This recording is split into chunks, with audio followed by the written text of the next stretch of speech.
Dear ladies and gentlemen, it's fantastic that you are already in a discussion, but we should leave a little bit of it for later.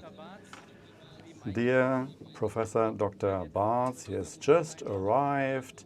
Dear Professor Dr. Udo Steinbach, dear Professor Dr. Jon Pahl, dear John, ladies and gentlemen, dear guests.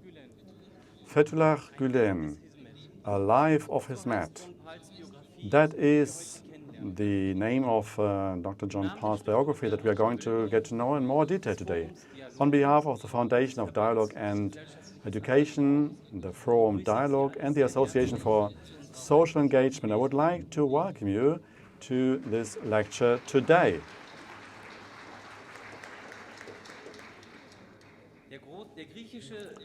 The great Greek historian Plutarch said once, life of a human being is like a book that needs to be read to understand it.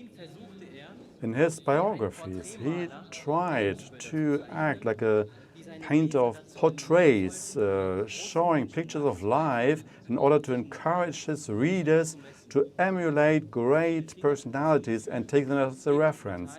With great instinct, Plutarch shows the greatness of his personalities of 48 biographies on the basis of small anecdotes and great deeds.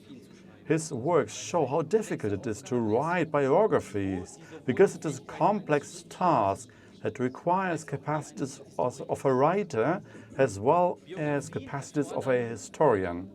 Biographies demand comprehensive research and analysis in order to show a precise representation of the life of a person. In addition, biographers need to keep a critical distance and a balanced view on the life of the person concerned. All this is delivered by Dr. Jon Pahl in his biography. The reader receives a clear portrait of Gülen's vision. Pahl makes a substantial and significant contribution to the literature around Fethullah Gülen. But this has definitely been not an easy task. Because Gülen's life is a life of dichotomies, a life between Korochuk, the little village in southeast Anatolia where he was born, and the US federal state Pennsylvania, a life between East and West, between tradition and modernity, between preaching and practice, between reverence and contempt, between truth and often reproach as well, between threats and security. Navid Kermani once said, biographies can show us that life is full of contradictions and abysses, but that there's still always a way to continue. So, who wants to get to know Gülen's vision and especially his hope should definitely read this biography. It is a great pleasure for me to have this discussion here today with Dr. Jon Pahl, Professor Dr. Udo Steinbach and Professor Dr. Heiner Barz about this fantastic biography. Before I'm going to pass on the mic to Professor Barz, I would like to introduce him. Professor Dr. Heiner Barz is the head of the Department of Educational Research at the Social Science Institute of Düsseldorf University.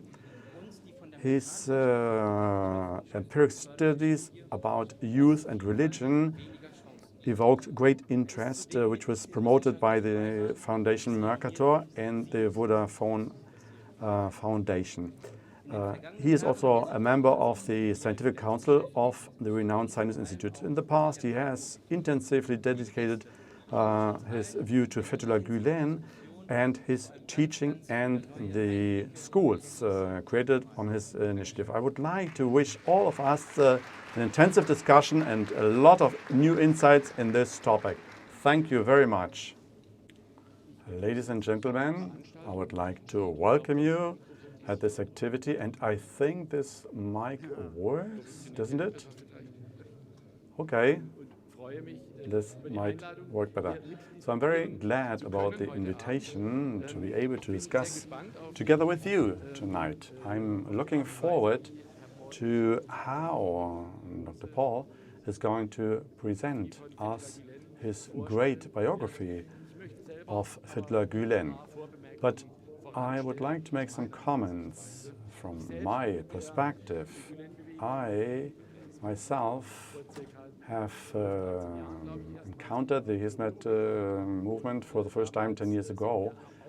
And at that time, I noticed that they created schools. I'm an educational researcher, so I'm always interested in getting to know innovative school models, new school models that have not existed in this way. And when I saw that for the first time, I thought, wow, that's interesting. So I went to see some schools with my students. I was a guest at some of these schools, and I actually had the chance to look into one of those schools in more detail. And I also carried out interviews with parents, students, and former pupils.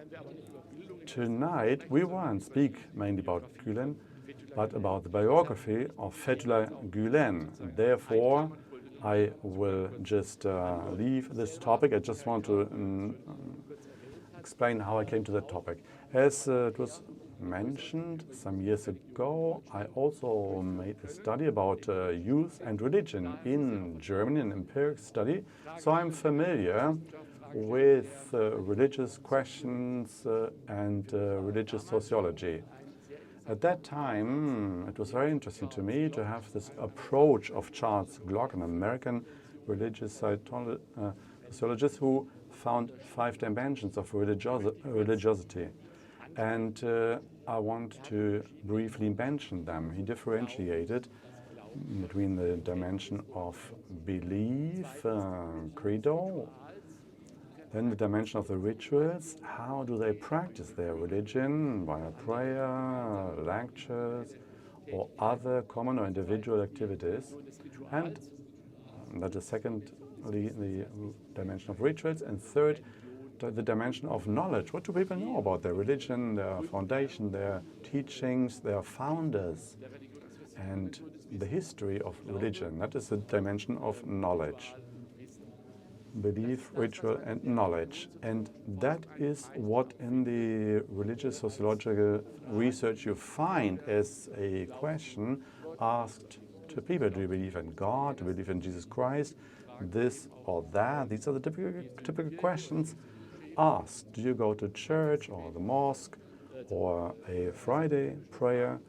These are the typical questions in sociological religious studies. And there are 2 other dimensions by Charles Glock, and they are not seen, but they are still very important, especially in the context of our discussion today. Charles Glock found more dimensions. That is the dimension of religious experience. Religious experience, meaning what inner experiences are there that link a person to this religion and makes them practice it. What are the inner feelings, individual, group feelings, or in nature? And this is an element that I think in Fethullah Gülen also plays an important role. I think there is a chapter about the crying imam, and that dimension plays an important role, this dimension of religious experience. And the 5th dimension, which was put up, which also plays a role in Fethullah Gülen and those who are inspired by him, is the dimension of social consequences. What are the conclusions that I draw from my religious belief and conviction in my everyday life, in the way how I treat other people, how I am committed in society, starting with the family, education, up to commitment in society or political commitment. So this is a dimension of social consequences, which is also very important in the classical sociology, is a little bit left out. So all the more I'm happy that we will also have a look at this dimension tonight. So let me make a second anticipatory remark on the situation in Germany. Well, having started 12 or 13 years ago, I soon came to realize that the German reporting on this man is a very polarizing one, even intrinsic with resentment and even animosities. Why is it that the German society reacts, well, let me put it like this, with a very hostile or even delicate approach? We have a competition. We have a Lutheran central authority for religious questions, Zentralstelle für Weltanschauungsfragen, a central office for questions of ideologies. I would say anything that is beyond its own religious sphere is taken with a grain of criticism, at times even with defamatory undertones, which has been the case also with the Hizmet movement. A second competitor, especially over the last 10 to 20 years, a sort of absolutism of science, the religion of science. You say science, and science is always right. Who is outside of science, or whoever claims to have a different understanding of the world than the one preached by science, faces hard times. So we see an outcasting or a marginalization of anything to do with religion. This regards not only Muslims, but also the old Catholics or anthroposophists or the free evangelical churches, the non-denominational Christian churches. They have rough winds blowing against them. Anything that cannot be broken down into the molecular level, anything non-scientific is seen as highly problematic. Moreover, in Germany, we are witnessing, well, if we come to talk about the educational efforts, which is a core element of the Hizmet movement, anything outside the government supervised school system, be it Waldorf schools or any, well, let me say, kindergartens in the wood or nursery schools placed outside the official educational system, is seen with a critical eye. They are taken as something totally outdated or elitist. So it's a problem that is also faced by the schools run by the Hizmet movement in Germany. Finally, a quick reminder that might highlight the difficulties of the reception of the Hizmet movement.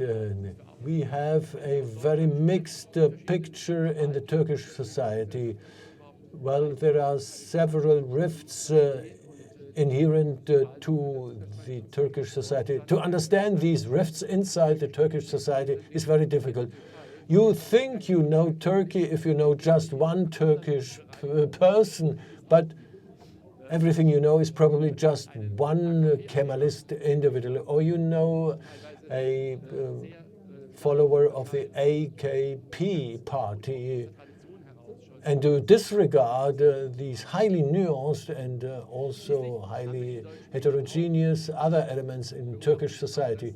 Moreover, in German society, we can also see that fake news are passed on. For example, Professor Christoph Ultmann has written a whole book, cleverly faked, and he proved that Der Spiegel, the leading weekly magazine in Germany, well, he proved that a certain interpretation, a certain worldview, and even wrong views of the reported facts are propagated.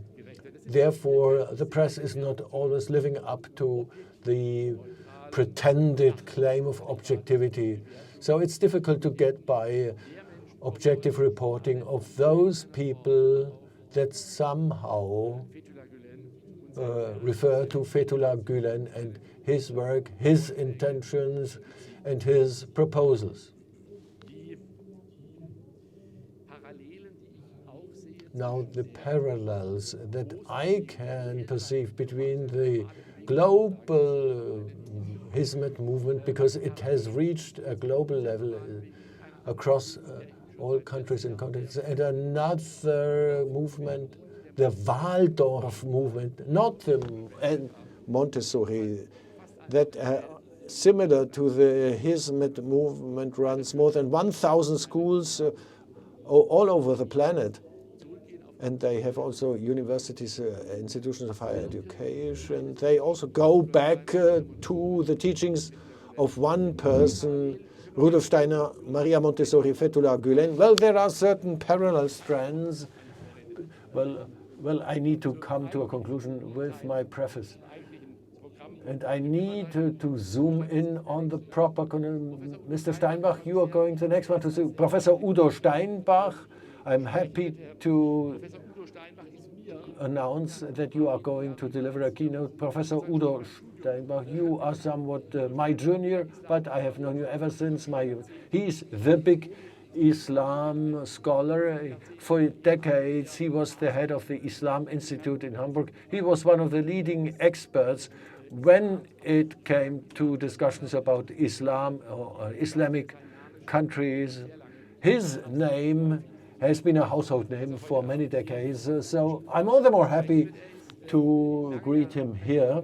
For long years, he has been director, or he was acting director of the Orient Institute. He sits on the board of 17 other institutions, scientific institutes, the MENA Study Center, MENA, Middle East and Northern African, MENA Studies.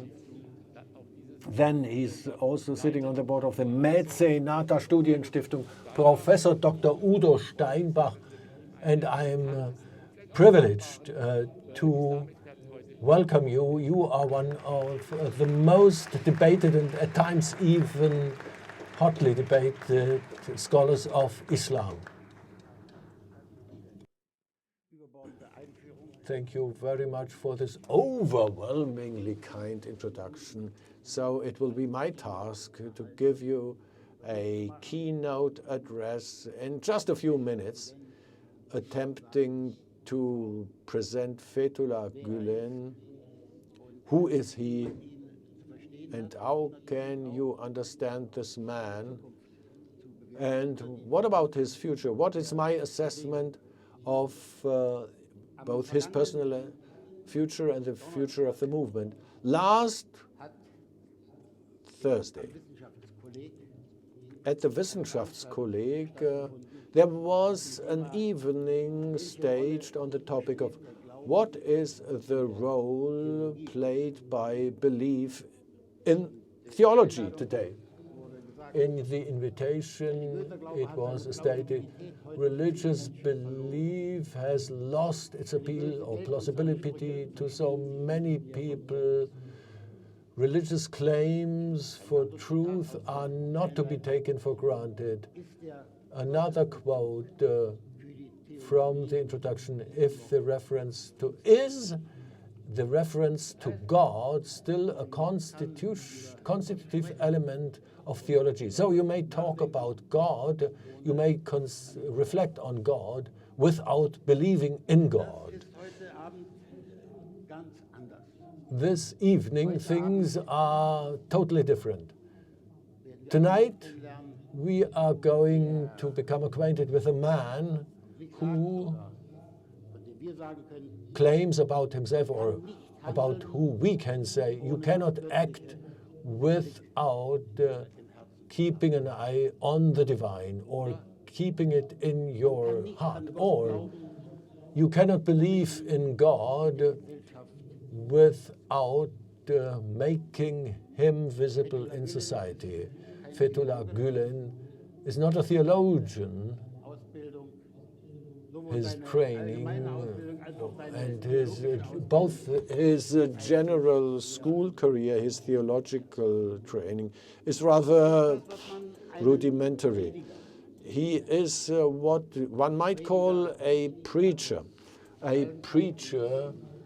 Preachers existed at all times in all cultures. Preachers do not argue rationally. Preachers have a message to preach. Preachers have a vocation. All this is true also for Fethullah Gülen.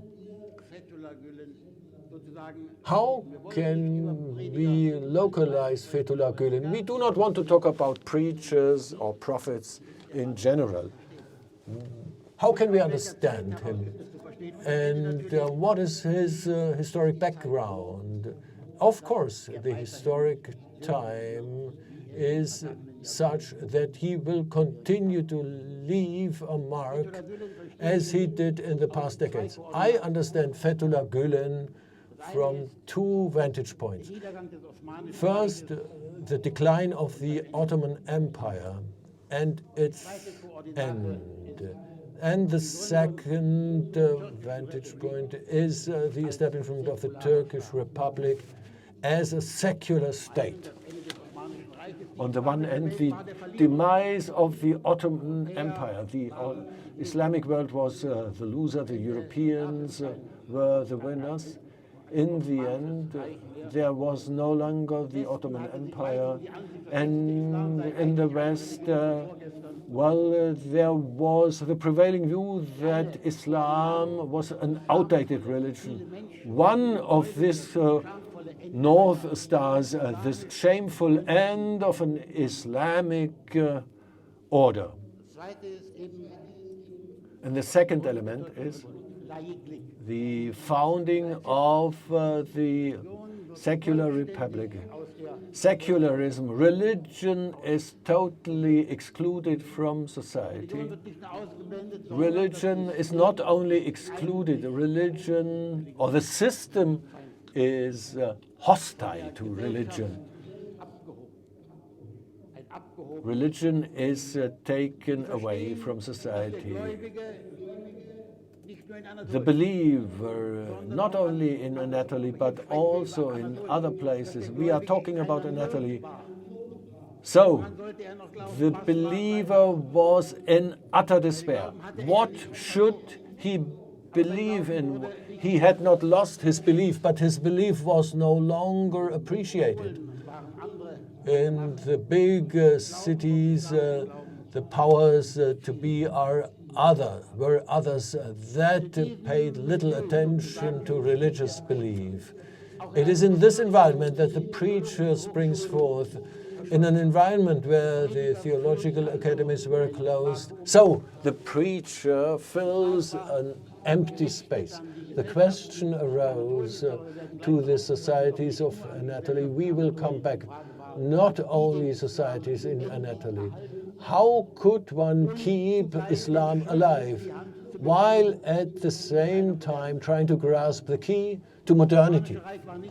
Because the Ottoman Empire was not only a failure due to its military inferiority, it could no longer keep up with a world dominated by European powers. And here the question arose, how can one do that? With force and revolution? No.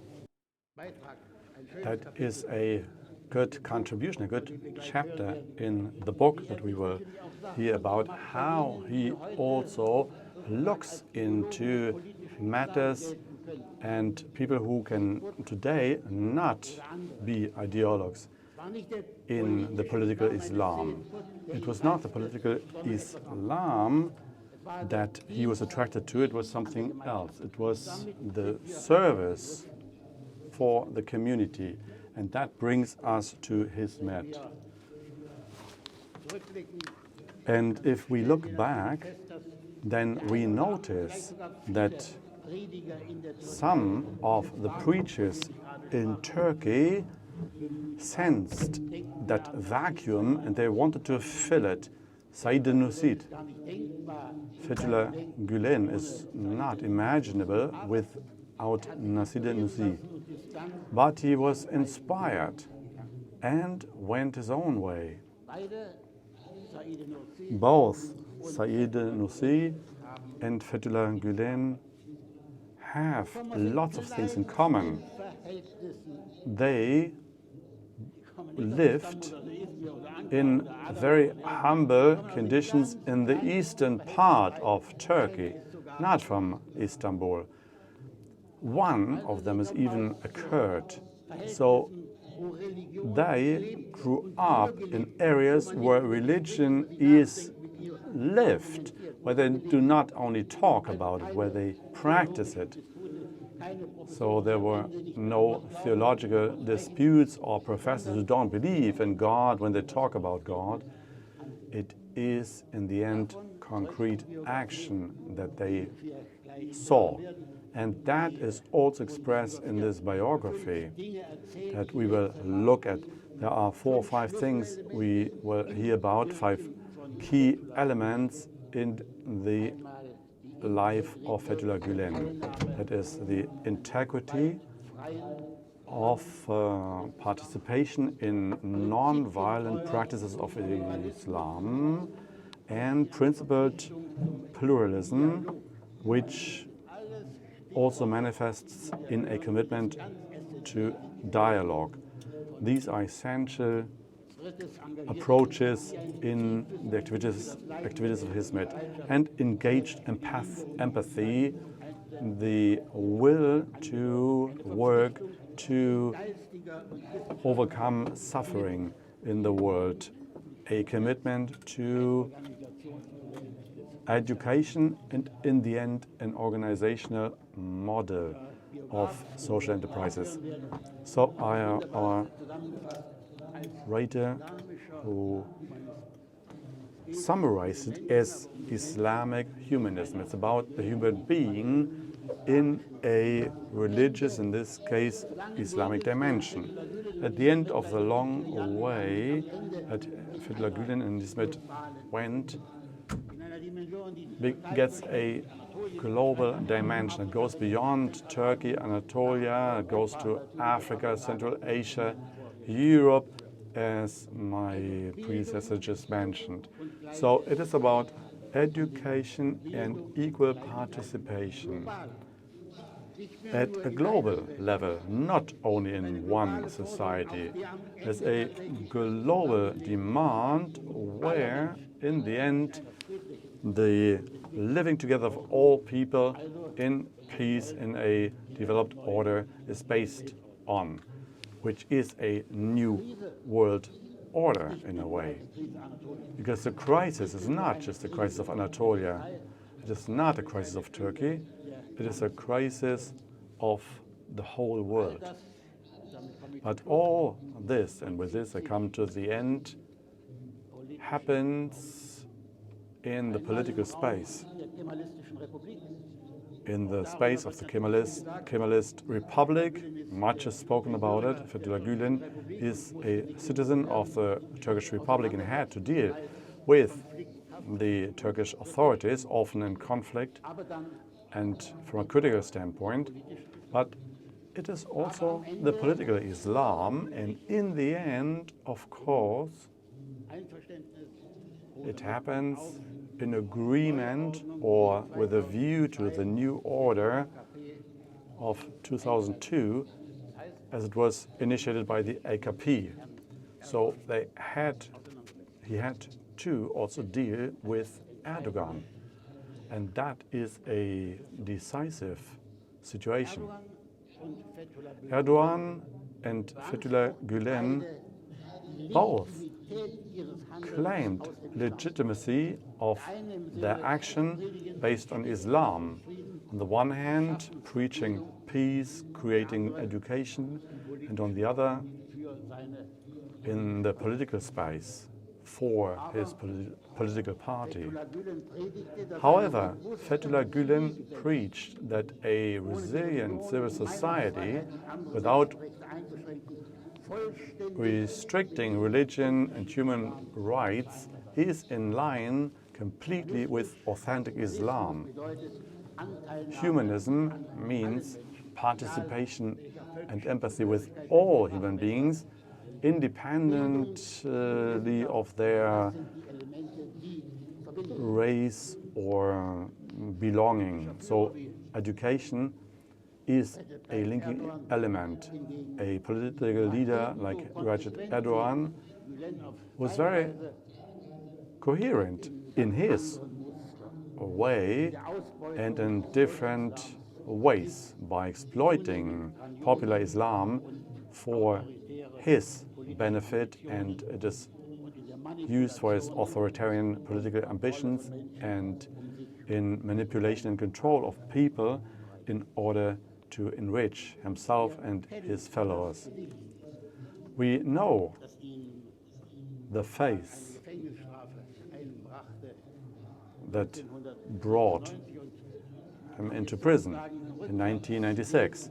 And if we read it backwards, then we might understand it better, what he meant when he said the mosques are our military quarters, the minarets are our bayonets, and the believers are our soldiers. Has Hizmet failed? As a movement, yes. As a movement, under certain political general conditions, we see that these conditions have deteriorated in Turkey, in the world. New ideologies, new world powers want to shape the world, and probably they worsened in Europe as well.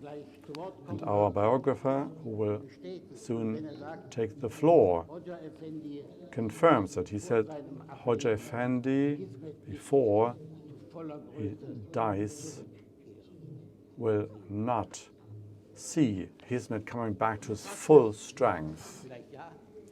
In practice, maybe, yes, maybe we hear more about that, but as an idea, it's not the case.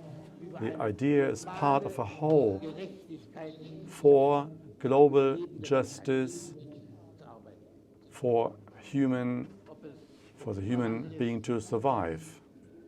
Be it climate change, that we can only solve together, or be it a catastrophe due to an earthquake, which can also only be tackled together. That is where a regime fails, that only comes with old slogans, preaching Islam and practicing corruption. In these catastrophes, solidarity and cooperation is needed based on a human dimension, be it religion or other spiritual phenomena or other sources. In this sense, the ideas remain, and the ethics focused on action stay alive. Promoted by Fethullah Gülen. Thank you very much.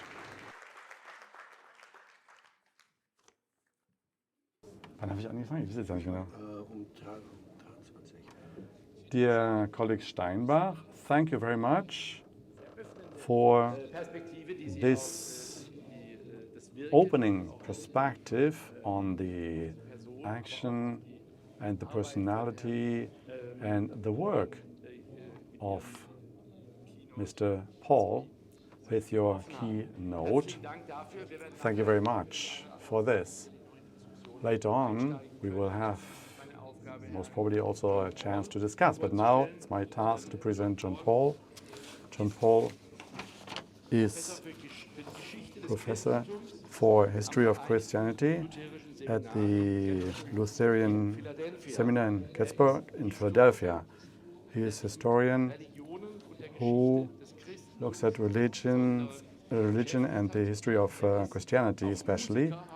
He is also a musician, I heard, with an interest. Did you bring along your instrument? And he has also worked as a public theologian, speaking in public about it, writing essays, articles for newspapers.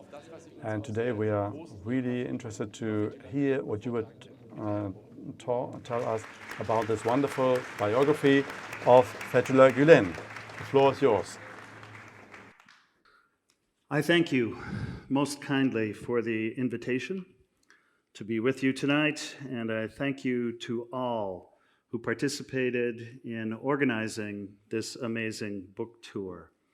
I am truly grateful.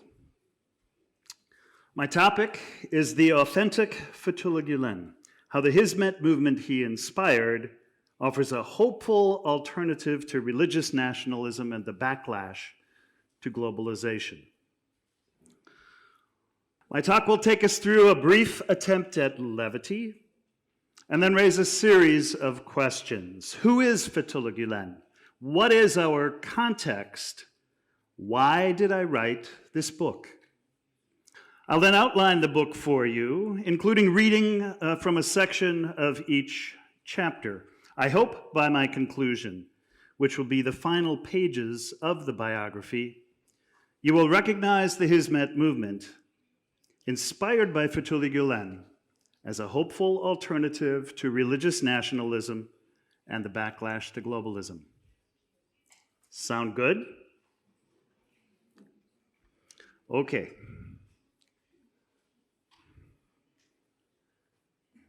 An attempt at levity. Saint Julian of Norwich, a 14th century anchorite nun, once said, "The way to fight evil isn't to cudgel the brain, but to lead a life of love and laughter." So we'll try to laugh, or at least smile a little bit, through three pretty bad jokes.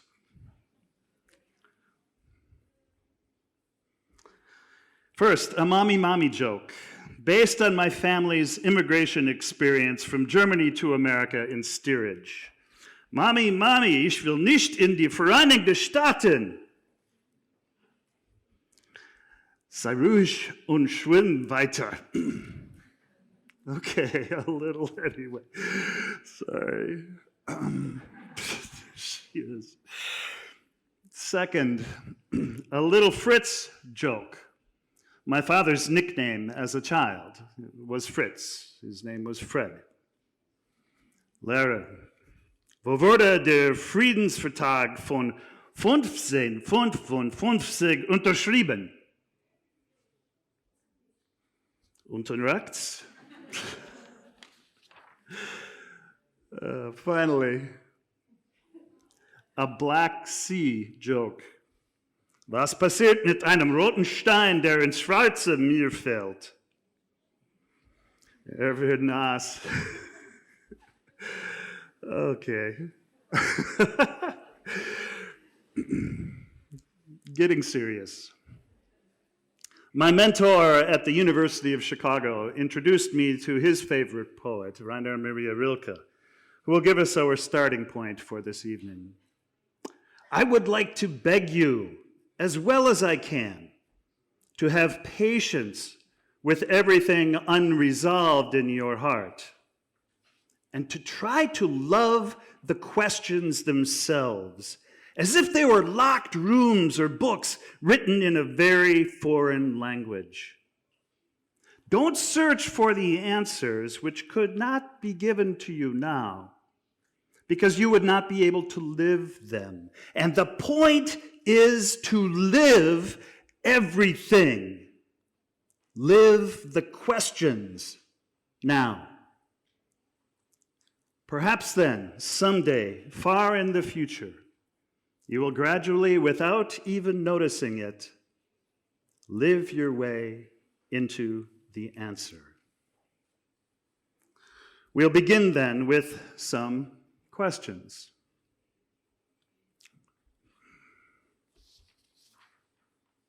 There he is. Who is Fethullah Gülen?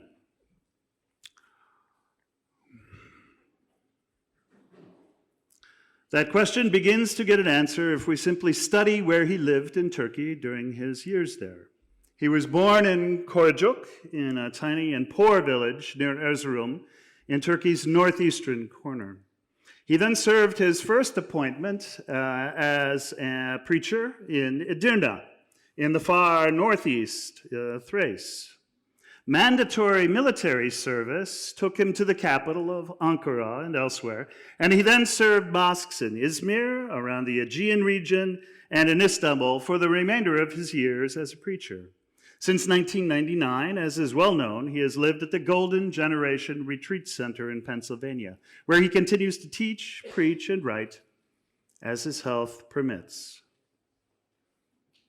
Fethullah was the second child of 8 of Ramiz and Rafia Gülen, who gave birth to him in 1938. By all accounts, including his own, the Gülens were a happy family. His father, Ramiz, was an imam. Rafia was a Quran teacher, including to her son, and also, at some risk, she taught the Quran to women in her community at a time when the government was closely monitoring all religious communication, as our keynoter communicated.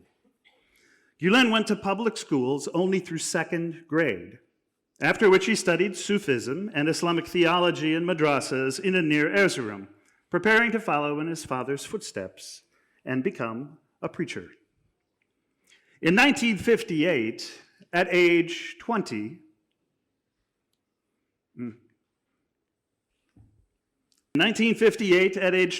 he realized that aim, being called to serve as a preacher in a tiny mosque in Edirne, a Greek-influenced city in the province of Thrace.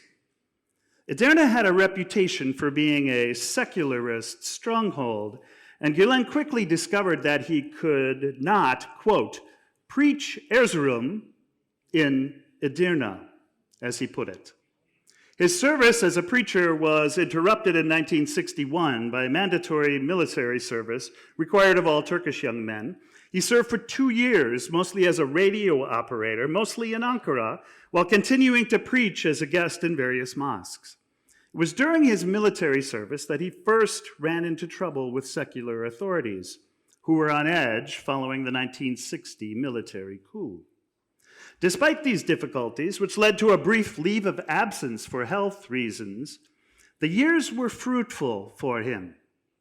At the recommendation of one of his commanders, Gülen began studying Western philosophy, science, literature, and music, expanding the range of his understanding beyond only Islamic sources. Immanuel Kant was a particular influence. Gülen completed his military service in 1963, and when he returned to his call in Edirne, he moved into increasingly important pulpits, drawing large crowds. This again drew the attention of the secular authorities, and in 1964 he was arrested and charged with undermining the secularism of the Turkish Republic. He endured a trial, but was found not guilty and released. He then served briefly in a mosque in Kirklareli, also in Thrace, before being appointed in 1966 as a Quran teacher and preacher at Kastana Pazara School and Mosque in Izmir.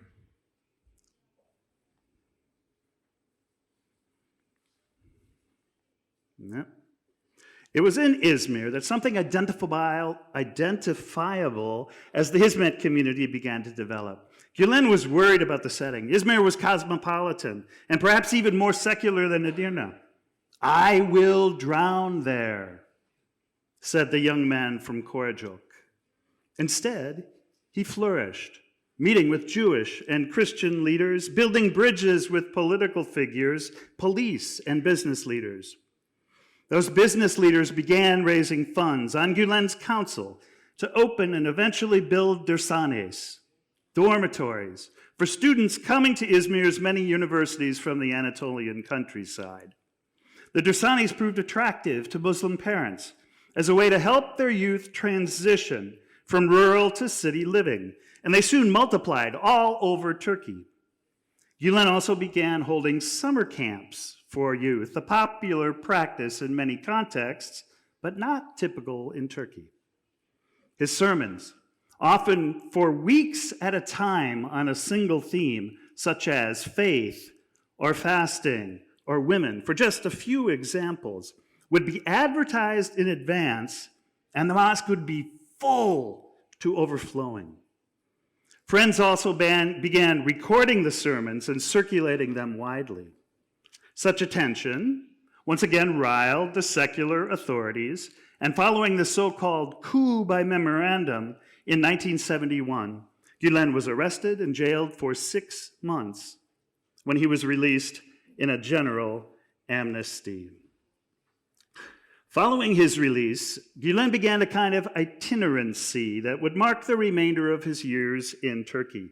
He took pulpits in Manisa and Bornova, Izmir suburbs, but also traveled all over the Aegean teaching, preaching, and organizing business leaders, a pattern that eventually became nationwide. In 1977, he made his first international trip to Germany, where he spoke with the growing Turkish communities in Berlin, Hamburg, Köln, and other venues. Following another military coup,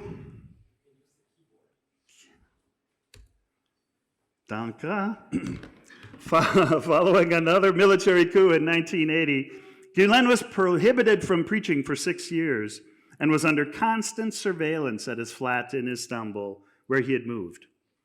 He also, however, had made friends in high places, and so when a raid was coming, he could be warned and would escape down the back stairs to go to a safe house in Erzurum or Istanbul or Antalya. By trying to silence Gülen, the government ironically spread Hizmet. As he visited diverse cities, he shared the patterns of thought linking Orthodox Islam and progressive modernity. And people in these venues began multiple initiatives in education and business to generate wealth for social causes.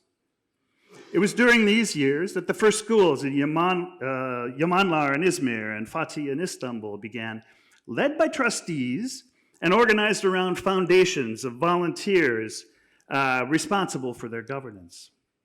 The schools followed a secular curriculum, and they emphasized especially science and mathematics, areas where Gülen was convinced Muslims had fallen behind the rest of the world.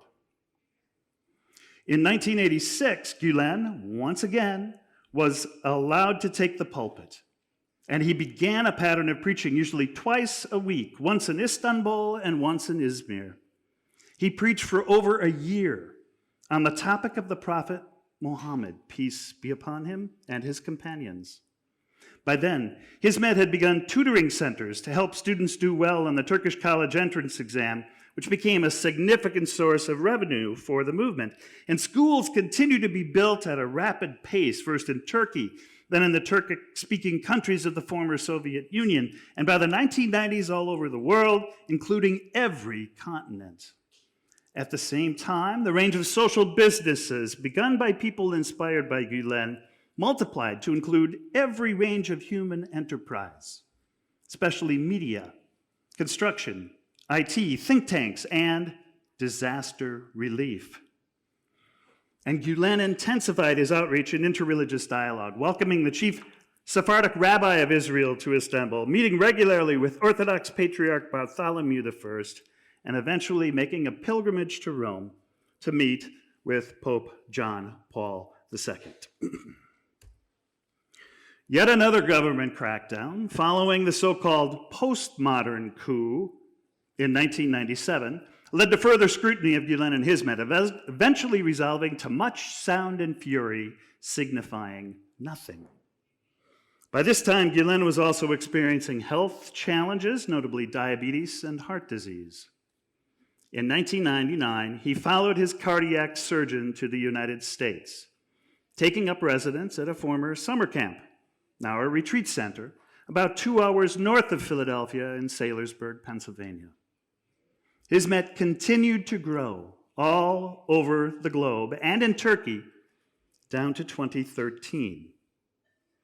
In that year, a corruption inquiry cut very close to Prime Minister at the time, Recep Tayyip Erdogan, And at his directive, the inquiry was cut short, and Erdogan's government began to turn on Gülen and Hizmet, seeing them as a threat to Erdogan's increasingly authoritarian ambitions.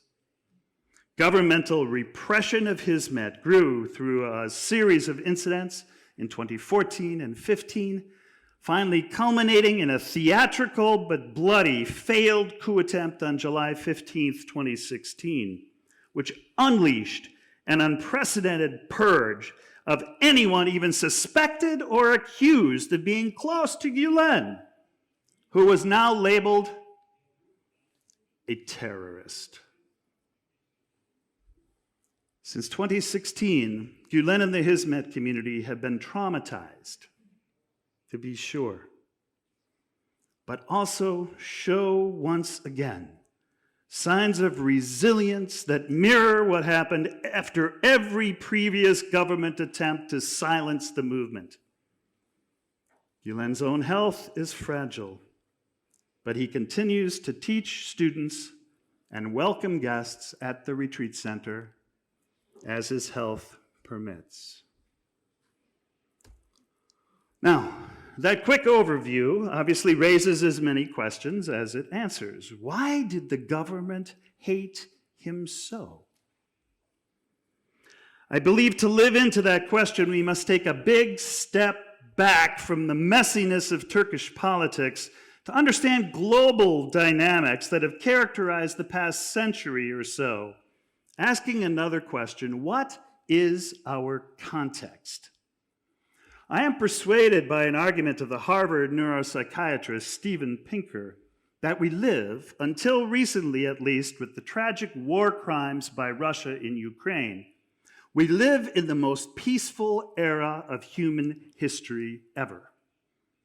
Life expectancies have risen, infant mortality rates dropped, extreme poverty has been reduced, and we live with creature comforts unimaginable to my German ancestors who emigrated to America from Prussia in the late 19th century.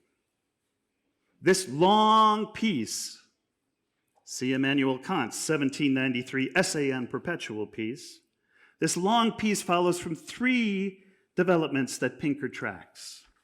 First, the emergence of stable nation states where people have a voice and where violence is checked by the rule of law.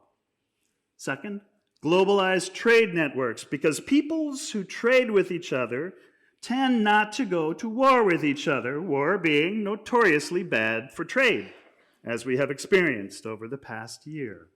And third, peace follows from the formation of and participation by peoples in international agencies and organizations such as the UN. Pinker, unfortunately, fails to see that by far the most durable and robust of our international organizations are not secular political organizations. In fact, the most durable and robust of our international organizations are our religious traditions.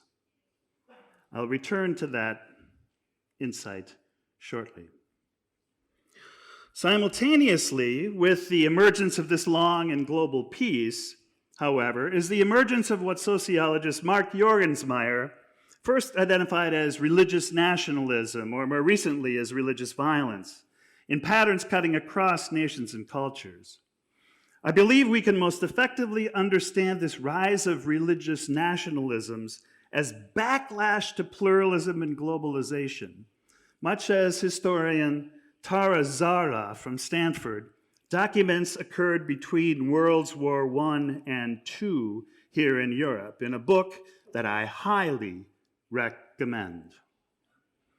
Our context then, grossly simplified, is of a dynamic and growing global network of cultural exchange, not only trade, and growing respect for pluralism, facilitated both by easy travel and by technologies such as the internet and social media. Converging majorities, and simultaneously a backlash against globalization and pluralism in the form of religious nationalisms, clashing minorities. I believe these religious nationalisms are based upon a big lie, or perhaps a big distortion. The idea that a single religious unanimity is necessary to undergird any society, an impossibility in any event. The historical forces that have led to the unprecedented persecution of Gülen and people of Hizmet in Turkey, in other words, are similar to forces shared in widely diverse settings around the globe, such as Israel, Russia, India, and the United States, for example. We have seen these patterns, this reliance upon the big lie before, as Orwell so accurately depicted, quote, "And if all others accepted the lie which the party imposed, if all records told the same tale, then the lie passed into history and became truth. Who controls the past," ran the party's slogan, "controls the future. Who controls the present controls the past," end quote. And precisely because these settings are so different, Turkey, Israel, Russia, India, the United States, and more, and yet find a common cause, I find reason for hope. We are dealing with cultural systems, and cultural systems can be changed, improved, advanced. They are humanly constructed.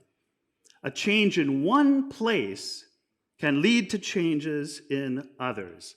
As Bishop Desmond Tutu once put it, when people decide they want to be free, nothing can stop them. And at the heart of change on behalf of freedom must be how our religious traditions interact. To paraphrase an insight from the late Swiss theologian Hans Kühn, if religion is part of the problem, it must be part of the solution. Or as he actually put it more elegantly than I, no peace among the nations without peace among the religions, no peace among the religions without dialogue among the religions. I believe the people committed to growing peace between our religious traditions constitutes the vast majority of believers around the globe. Those misusing religion for narrow, nationalist, political purposes, so-called strong men, are a dwindling but fierce minority of people pulled to reaction and backlash. I'll return to this point in my conclusion.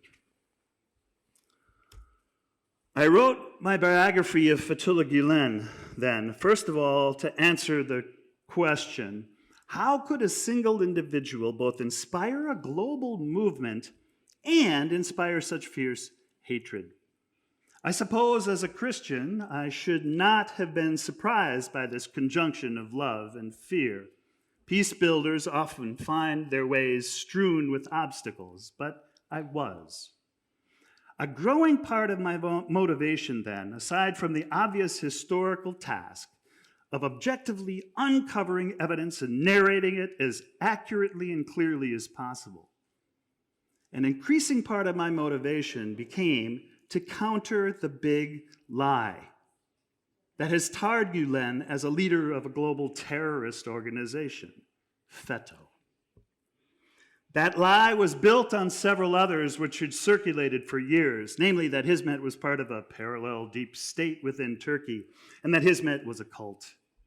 Neither is accurate, which is also true of the big lie that Gülen and Hizmet were responsible for the botched July 15 coup attempt. Were there Hizmet individuals who, following orders, participated in the coup attempt? No doubt.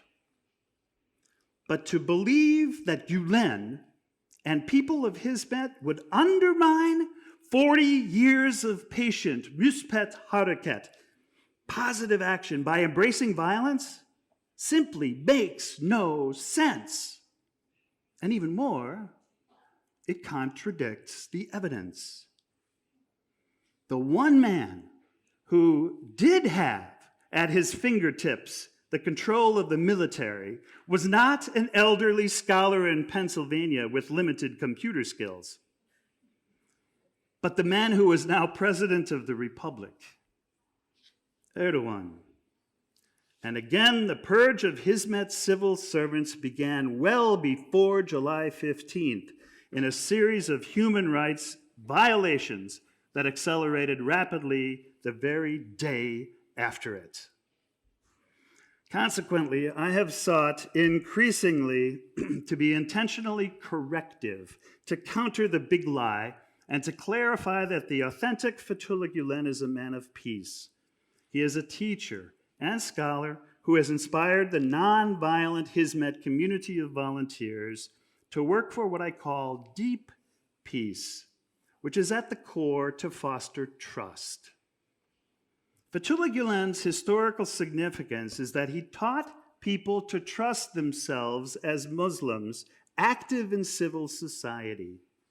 That trust grew into a movement that became a threat to a politician's increasingly dictatorial ambitions. And that dictator has targeted the movement since 2013 by a concerted and very well-funded campaign of misinformation, slander, and violence, including firings, arrests, passport seizures, imprisonments, closing of military outlets, seizure of corporate and personal assets to the equivalent of billions of dollars, and other human rights violations. I have taken as my guide then the 8th commandment of the Christian tradition: do not bear false witness, and in particular its articulation by Martin Luther in his small catechism, which I memorized as a child and still try to live by as a scholar. We should fear and love God, that we may not deceitfully belie, betray, or slander, or defame our neighbor, but defend them, speak well of them, and put the best construction on everything, end quote.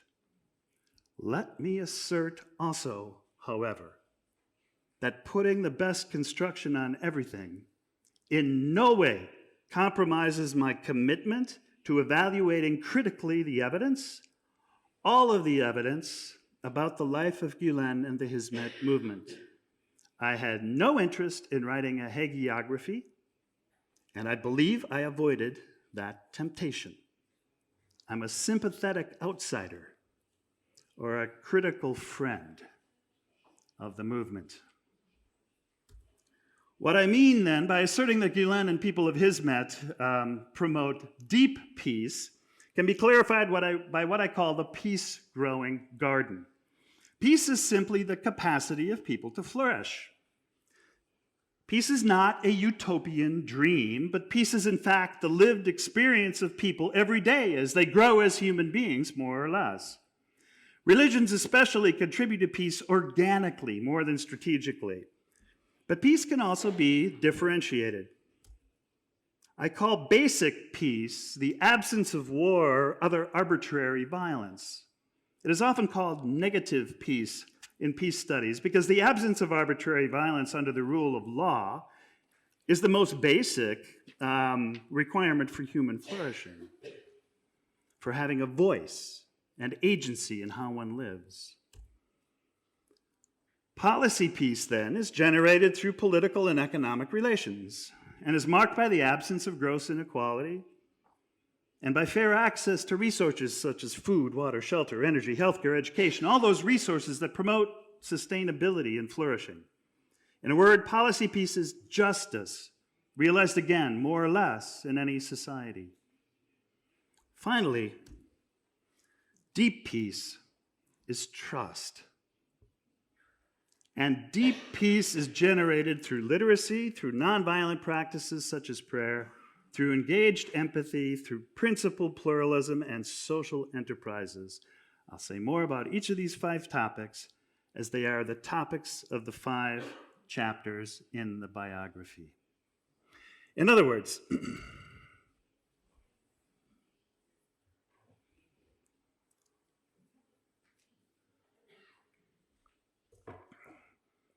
I organized the biography both chronologically and topically, tracing the course of Gülen's life and tracing how he is a man of peace by advocating for literacy, nonviolent practices, engaged empathy, principled pluralism, and social enterprises. And the irony of history is that it's exactly because Gülen and the movement trusted what Erdogan said when he came to power that has now made Hizmet a useful scapegoat for the dictator. Erdogan promised to advance egalitarianism in Turkey. He's proved instead to be a kleptocrat in the Putin model. Erdogan promised to advance Turkey's candidacy for EU membership. He's proved to be a religious nationalist. Erdogan promised to promote democracy in Turkey. He's proved to be a dictator by shutting down media outlets and stifling civil society. Erdogan knew Hizmet would not hit back, so he hit them. In a phrase repeatedly offered by Gülen to his friends, even in these exceptionally difficult times, quote, "We must be as handless to those who hit us, tongueless to those who curse us, forgiving everything that is forgivable. If they fracture us into pieces, still we are going to remain unbroken and embrace everyone with love and compassion. And with love toward one another, we will walk toward tomorrow," end quote. For the remainder of my talk, prior to taking your questions, and I look forward to them very much, I'll walk you through the 5 chapters of the book, reading brief excerpts to build my case that the authentic Fethullah Gülen is a man of peace. Chapter 1, then, learning, covers his upbringing in the Erzurum region, his first call to Edirne, and then traces the significance of the educational initiative started by Hizmet around the globe, focusing especially on schools in Iraq and the Kurdish regions of southern Turkey. A central metaphor can characterize the educational initiatives of Gülen and Hizmet, drawing from the teachings of Said Nursi, whose Risale Nur he encountered in the early 1950s. Gülen has encouraged people to fly with 2 wings. That is, to learn to unite science and spirituality. Reflecting on his own education in the madrasa, Gülen wrote that, quote, "I early noticed that the madrasa did not have a modern line of rationale, a mathematical foundation, or at least a root in Baconian logic," end quote. The result was that the madrasa, quote, "estranged the natural sciences and research, despite injunctions in the Quran and Sunnah. While God says, we will show them our manifest signs in the horizons of the universe and within our own selves, we hardly saw research, examinations, and engagement with the nature of things.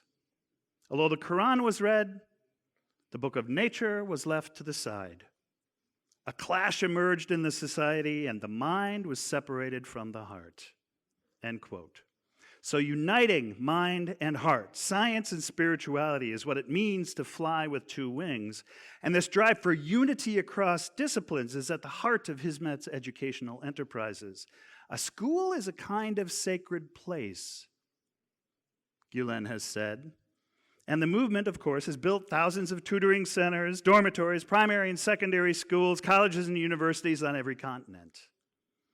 People of Hizmet have attended, and some now teach at, the world's most prestigious universities.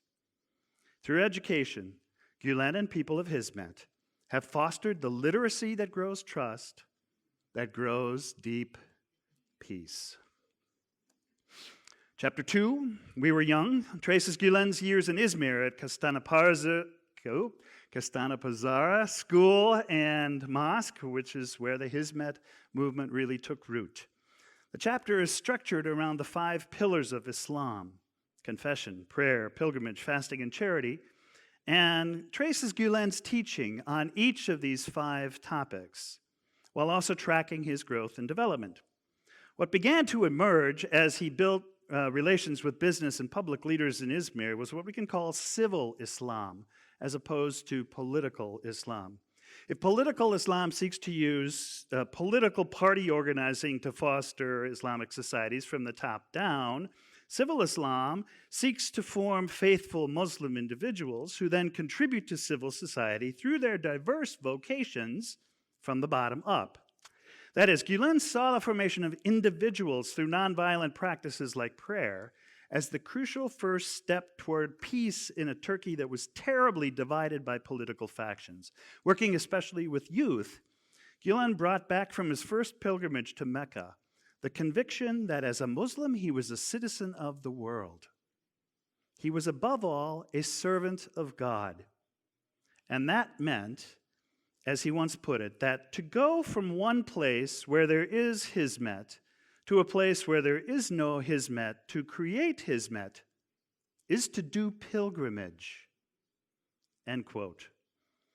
Pilgrimage, then, was not just tied to a specific place. It was what one did with the pilgrimage that mattered. Gülen had noted that many young men didn't go to the mosques, but spent a lot of time in coffee houses playing cards and backgammon. Some things don't change. So he suggested to his friends that they go to coffee houses. One of these friends was Yusuf Pekmezci, who died in jail last year. Pekmezci recalled in an interview that he tried to dissuade Gülen. "That's a really bad idea," he remembered saying. "People smoke there, they play cards. People will ask, 'What's a Hoja doing in a coffee house?'" Gülen acknowledged the concerns, but then said, "You're worried about what people will think. My concern is what God thinks." The prophets went to the people. The people didn't listen. They derided them. They did bad things to them, but no prophet gave up on going to them. We need to give our respect to these people because they too are created by God. Nobody is greater than another. What we know, we must share. If they ask, and we know, we'll explain, and we might have things to learn from them. End quote. So they went to the coffee house. And eventually these meetings spread to dozens of coffee houses in Izmir and the Aegean. A pilgrimage to Mecca became a repeated pilgrimage to take Hizmet where there is no Hizmet. That was only one of the nonviolent practices that Gülen began reviving and reinterpreting during his years in Izmir. Collectively, the spiritual practices at the heart of Islam generate deep peace, as they did for people inspired by Gülen as they prayed, fasted, gave charity, went on pilgrimage, and trusted in God and in one another. Chapter 3, Empathy and Tears, 1971 to 1980, documents the rapid growth of Hizmet as Gülen's fame as a creative teacher and powerful preacher grew throughout Turkey, and especially in the Aegean region. His preaching was marked by both scholarly precision and intense emotion. He would often cry, as our keynoter said during a sermon, and frequently the entire congregation would start crying with him. He became known, in fact, as the crying Hoja. At first, this struck me as very odd, perhaps even manipulative. But Ezra Koshar offered me in an interview one of the best explanations. She grew up in Ankara and learned of Gülen through audio tapes of his sermons that he delivered in mosques around the Aegean. I was wondering, she asked, why was he crying? Over the years, Koshar worked it out. Quote, "Eventually it became easy for me to understand. He was crying over the situation of Islam in the world. We are behind in every subject. As humans, we are failing God by not being servants of God." End quote. Hoja Efendi's tears signal a deficit in Hizmet. To further explain, Koshar recalled a teacher she knew in Ankara. This teacher, quote, "was filled with hatred. Unlike her," she continued, "Hoja Efendi was not angry, but his sermons were filled with compassion and love." End quote. Her evidence to support this assertion was that Gülen's tears stemmed from and encouraged self-critical awareness. Quote, "Look at ourselves," she paraphrased Gülen.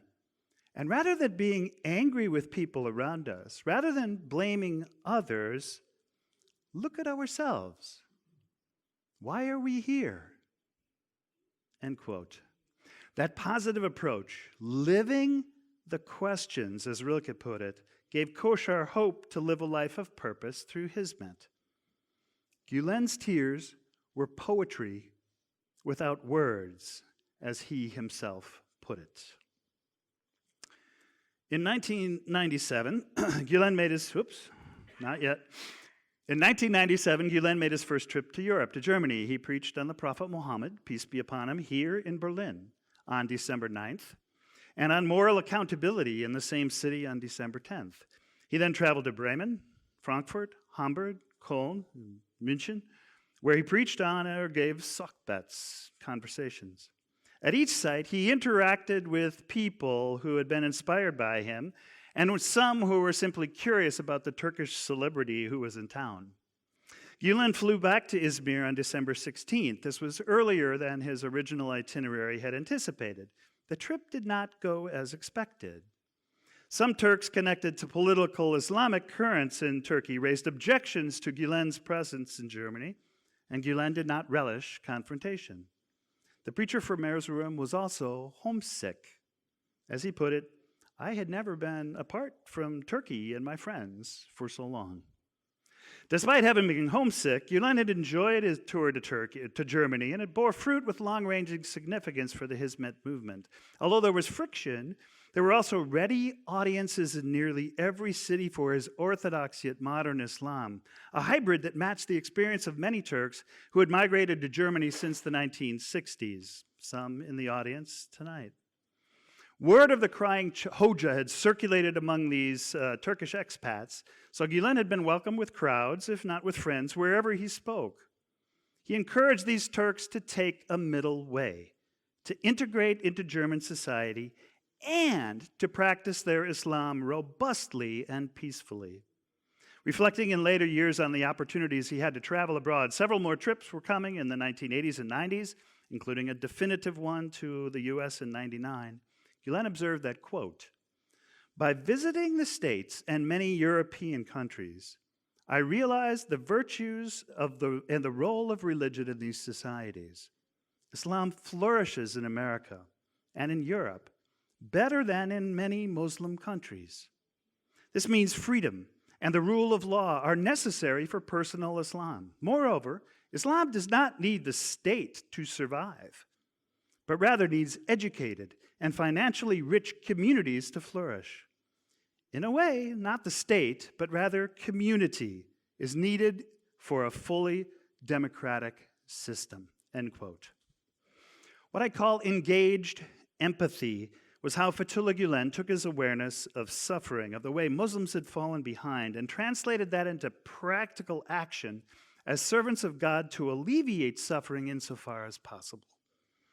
Following again Sayyid Nursi, Gülen posited 3 causes of suffering as the most severe problems in the world: ignorance, poverty, or disunity and violence. Within the next decade, people inspired by Gülen would build schools to end ignorance, generate wealth through countless social businesses to end poverty, and sponsor interreligious dialogues to overcome disunity and violence. 2 more chapters. Still with me? Okay, thanks. Chapter 4 then concentrates especially on dialogue, for which Gülen and Hizmet became well known. One of the residences that Gülen lived in for 6 years when he was prohibited from preaching, known to close associates and friends, was a small apartment in a modest concrete flat in the Altunizade neighborhood of the Üsküdar district on the Asian side of Istanbul. And that's about as many Turkish cities as I could string together in one sentence. It was a Hizmet dormitory built with rooms for teaching along with rooms for students. Gülen's room was on the 5th floor. And that designation, the 5th floor, soon became a metaphor for how in Gülen's life and work, the melancholy of Istanbul, described so beautifully by Orhan Pamuk, the melancholy of Istanbul turned into both a deep personal peace and an expanding network of people that came to be called throughout Turkey, in fact, the Jemaat, the community. That community was dedicated to literacy, to nonviolence, and to engaged empathy. But during Gülen's years in Istanbul, he also became known for his commitment to interfaith dialogue and to a Turkish word often found in his preaching and teaching that has generally been translated as tolerance, but that really means more than that tepid term can convey. That word is hoşgörü. My understanding of hoşgörü is something like principled pluralism. A person committed to hoşgörü lives with integrity in one's own tradition, hence principled, but also lets others live out their deepest commitments that might differ dramatically from one's own, hence pluralism. But principled pluralism, or hoşgörü, as practiced and preached by Gülen and lived out in Hizmet, was not mere relativism. Instead, principled pluralism of hoşgörü in Hizmet wagered that Islam provided a foundation from which differences could be engaged and turned to cooperation through dialogue. A quote that Gülen often cites from Said Nursi, again, makes the point, quote, "Victory among civilized persons is won through persuasion," end quote. That is, when people of Hizmet met across differences, they did so on a basis of mutual respect. Knowing where one stood as a Muslim made it possible to accept differences without judgment, and surely without violence. Differences then created conditions for dialogue, and dialogue helped people learn to live together with greater peace and justice than before. That's an academic definition of hoşgörü then, as principled pluralism. But hoşgörü also meant, as Dr. Scott Alexander taught me, theologically, to see another as God sees them. And God sees above all with eyes of mercy and compassion. It was with this God's eye aspect of hoşgörü, as articulated by Fethullah Gülen, that led so many people of Hizmet in the 1990s to invite people from diverse cultures and communities into their community. During his years in Istanbul, then, Fethullah Gülen turned the melancholy of hüzün into hoşgörü through Hizmet. Large public dialogue events became signatures of the Gülen community, with Gülen often as keynote speaker or increasingly as honorary chair. These events, sometimes sponsored by the think tank Journalists and Writers Foundation, drew cross currents of Istanbul's business, artistic, and political elite to places like the posh Renaissance Polat Hotel, where on November 11, 1995, more than 1,000 gathered for an iftar dinner where Gülen spoke on, you guessed it, hoşgörü. These events continue now all over the world. It was an iftar dinner in Philadelphia in 2006 that first brought me into contact with the movement. Chapter 5, then, the final chapter, Hizmet Global, America, 1990 to the present, documents both the continued growth of Hizmet to every continent and the emergence of troubles between Hizmet and the Turkish government beginning in 2013. I've already said enough about the latter, so in my remaining marks, I'll concentrate on what I call in the book the DNA of Hizmet. Gülen's teaching regarding istişare, mutual consultation. From the very beginning of his teaching, Gülen taught that every person has dignity and voice. Nobody is intrinsically better than any other. This teaching became the heart of a deliberative style of organizing where people learn to trust themselves and each other. Gülen describes istişare as follows, quote, "For the Muslims of today, consultation is a vital attribute and an essential rule, just as it was for the first Muslims. According to the Quran, istişare is the clearest sign of a believing community. The importance of consultation is mentioned in the Quran to the same degree as salat, prescribed prayers," end quote. Given this importance, quote, "the most intelligent person is the one who most makes use of consultation and deliberation and who benefits most from the ideas of others," end quote. Finally, then, in consultation, quote, "neither seniority nor title, nor status, nor being a personage of esteem can be a factor for making another person's opinion more credible. On the contrary, when the truth has become manifest in any consultation, giving weight to these other factors can destroy the spirit of the consultation. End quote. Hizmet grew because consultation discovered differences, promoted debate, and taught people to trust themselves and others. People inspired by Gülen learned by making mistakes, adjusting accordingly, and trying again. That resilience has been the key to surviving the many efforts made first by secular authorities and now by political Islamists like the Turkish dictator to undermine Hizmet's efforts in education, social business, and dialogue. And so I conclude the biography of this remarkable man and the movement he inspired as follows. Finding hope in the midst of trouble had been a regular, almost routine part of Fethullah Gülen's biography, and by now there were islands of peace, as he called them, on every continent. Those peace islands were the schools, dialogue centers, and social enterprises wherever they operated. And those peace islands were countries where new friends could be made and where Muslims could practice their faith without oppression. For if an old man might be tempted during a cold winter in exile to despair of ever again seeing those green spring days, in fact, as Gülen wrote, eyes on a very long horizon and tied to no specific nation. I'm now quoting him. Our old world will experience an amazing springtime before its demise. The springtime will see the gap between rich and poor narrow. The world's riches will be distributed more justly according to work, capital, and needs. There will be no discrimination based on race, color, language, or worldview, and basic human rights and freedoms will be protected. Individuals will come to the fore, and learning how to realize their potential will ascend on the way to becoming the most elevated human on the wings of love, knowledge, and belief.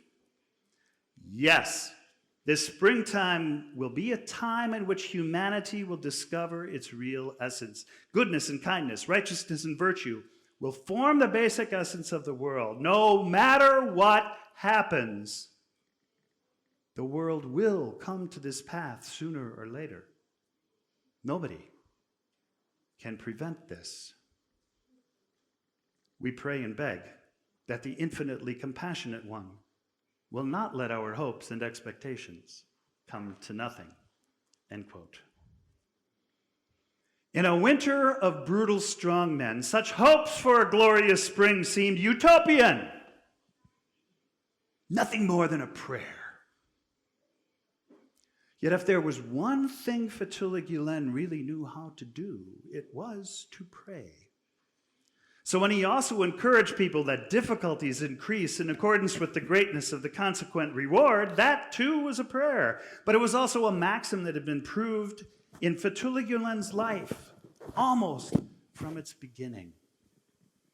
To some, the oppression in Turkey signaled the death of Gülen's dream for a golden generation. And there was surely a death looming. The boy from Korucuk was now a frail, old man. And yet Fethullah Gülen's life was never about a short-term horizon to be measured by the brief span of 80 years and 10. He believed in heaven, he believed in resurrection, he believed in justice. His horizon was eternal. And so the end of Fethullah Gülen's life, whenever it would happen, would hardly be the end of Hizmet. Eternal truth could not be contained by an authoritarian's ambitions. Fethullah Gülen had lived for a peace that surpassed understanding because it was a peace that surpassed the superficial limits of time and space. After all, even a Sufi in exile whirled in a light far more substantial than mere earthly matter, caught up in an energy that was present at the very beginning of creation and that would be there at the end of time. Thank you once again for the invitation to be with you, for your attention. I look forward to your questions.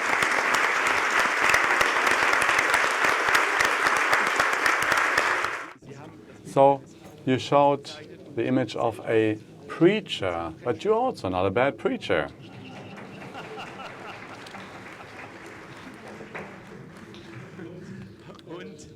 And you showed Fethullah Gülen as an impressive personality, a person with worldwide influence, almost like a superhuman. Almost like a superhuman. So I was wondering, where are the human traits? I heard it once when he spoke about being homesick. So he was homesick being in Germany, and most probably in the US will also be a bit homesick because of Turkey. But if you could pick up this idea, personal impressions, where did you see Fethullah Gülen as a human being, not a superhuman, not representing virtues, compassion, and all these positive attitudes and characteristics that you could wish for? Where did you see Fethullah Gülen as a human being? Yeah, thank you. It's a great question. And I'll tell two stories or two aspects of his life that emphasizes his humanity. The first is related to his late sister, Nuriyat. I interviewed her in her apartment in an Izmir suburb, and I asked her about her relationship with her brother. She was older than him by a few years, and she said that they used to sing together. Okay. Yeah, so there was music in the household, and she said their voices actually meshed quite nicely together. But their younger brother, Fethullah, when he tried to sing along with them, it didn't sound so good. Okay. And she began singing. Okay. And she sang a song of the foods, it's called, which is just a childhood song about vegetables and fruit and meat and bread and all of the rest, you know. And as she was singing it, she began crying, and I felt at that time the family dynamic. And so when I interviewed Gülen, after I had a complete manuscript finished, I waited until I had a clear line.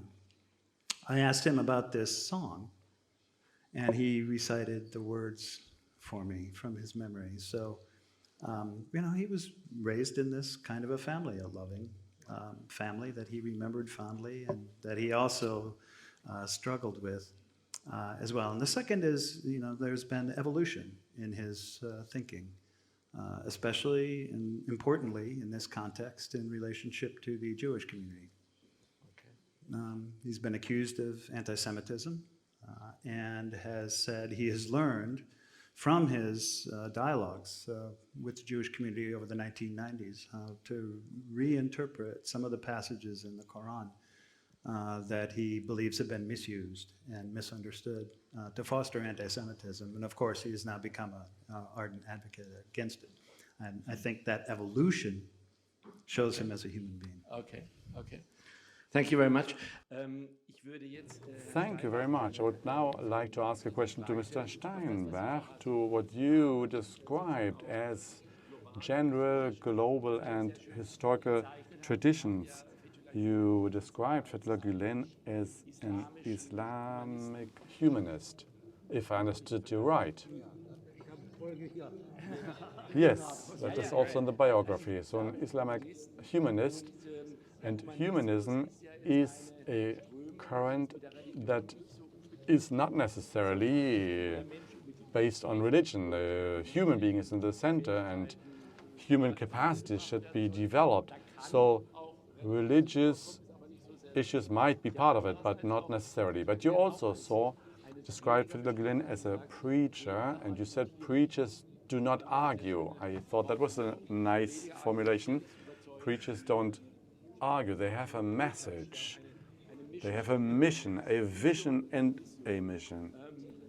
And humanism might be the other side, because humanism wants to educate people to understand not via enthusiasm only, but to develop their own thinking. So this interaction between preaching and humanism is something I would like to discuss. And maybe another key point I would like to add is the Protestant working ethos, which I see also as a new form in Fethullah Gülen's action, which was described in Max Weber's ascesis, the servitude to God, and that the person leads the right life and is chosen by God, and that is being shown in their everyday life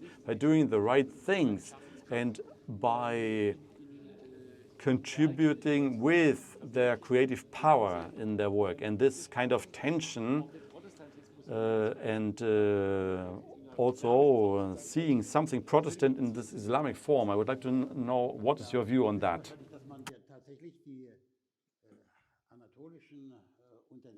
Then you would classify, he classified the entrepreneurs in Anatolia as Calvinists, Islamic Calvinists.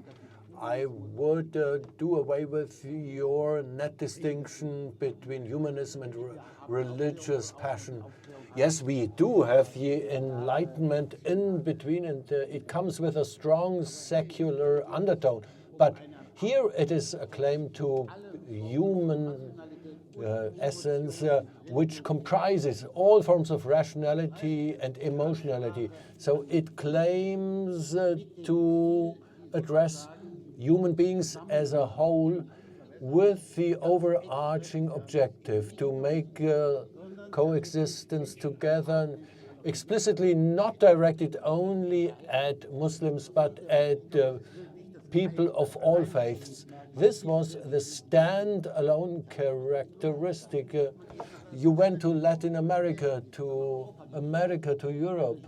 So I think this was unique in the Hizmet movement. This is an extremely topical and very up-to-date claim. And he talks to the entire humanity, to all mankind. So it's a synthesis of humanism and being a pure human and religious belief on the other side, togetherness.